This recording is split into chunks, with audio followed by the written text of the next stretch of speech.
Combat 18 is a far-right political party that has a certain set of racist beliefs that I won't go into in this video. I'm sure you can investigate for yourself. Their name comes from Adolf Hitler's initial HH1 and HH8. They are proud to be English and very anti-IRA, Irish Republican Army. They travel around the country using violence and intimidation against their rival political groups, such as the ANL, Anti-Nazi League, and the AFA, Anti-Fascist Action.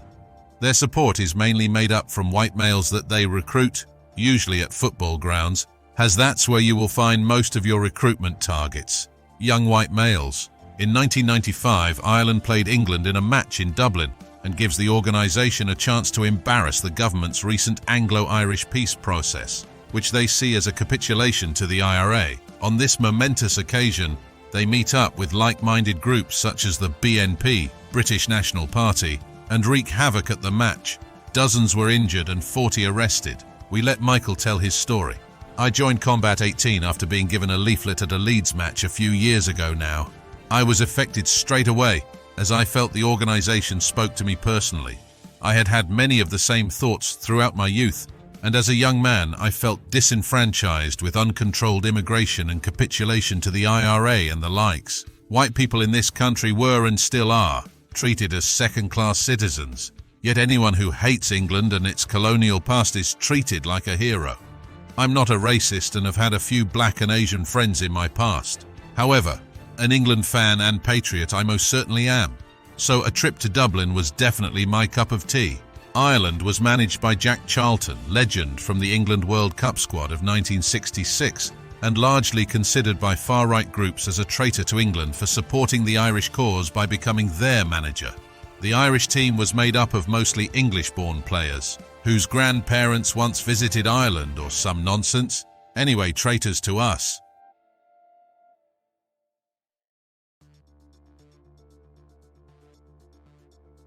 I went with some other members of Combat 18, and it was surprisingly easy to get to Dublin.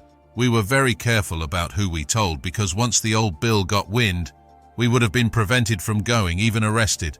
Once in Dublin, we frequented the bars, and some of them were decked out with Republican flags and memorabilia, so that got us in a bad mood straight away. Someone attacked a bunch of IRA supporting Irish fans and the police arrived. We then decided to walk to the ground, and by now a few hundred of us put on a bit of a show. The police looked uneasy and seemed to want us in the ground as quick as possible. We arrived at the ground and were met by familiar faces from other groups who had also made the journey. The atmosphere was hostile to say the least, and the fact that there was Irish fans in our Upper West Stand section just added to the powder keg that was about to go off.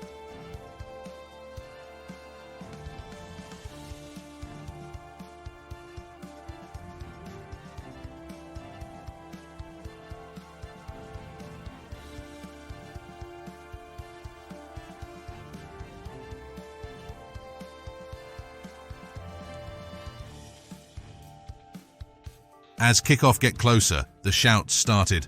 No surrender to the IRA and Ulster is British rang out.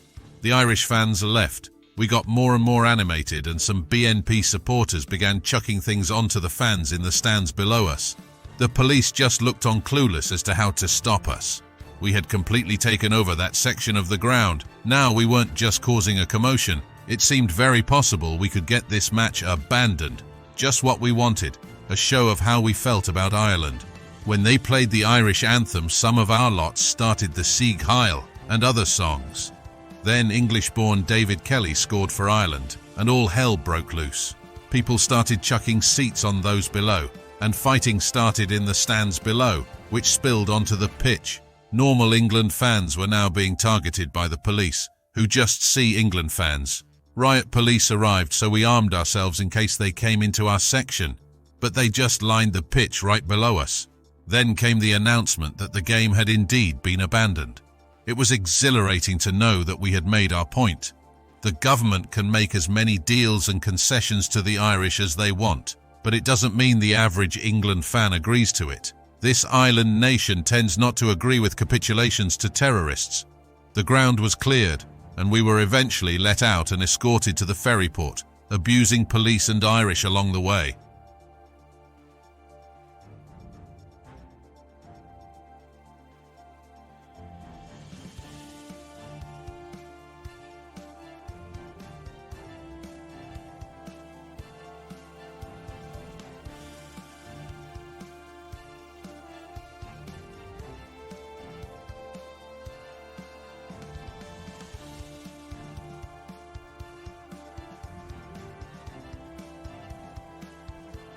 Some of the groups had arrived by plane, so weren't too happy with having to take a ferry home.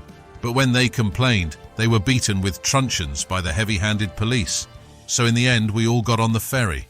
Once back in Blighty, the media circus was in full swing, but over the next few days, normal England fans got the blame and hardly a mention of the far-right groups that had really caused the trouble. This isn't what we wanted, of course, and I think the media knew that, so created a news blackout. But if you know, you know, and we had created a hell of a storm that day, I can tell you. Jack Charlton called it a disaster, adding, "I've seen a lot in football, but I've never seen anything like that. Every Englishman should be ashamed." Terry Venables, then in charge of England, also looked bewildered as he said, "There is no word to describe what I feel about people like that. It's sickening. Both of those people are traitors to this country and our cause. Their words tell you everything you need to know about people who despise their own country. Anyway, that's my story."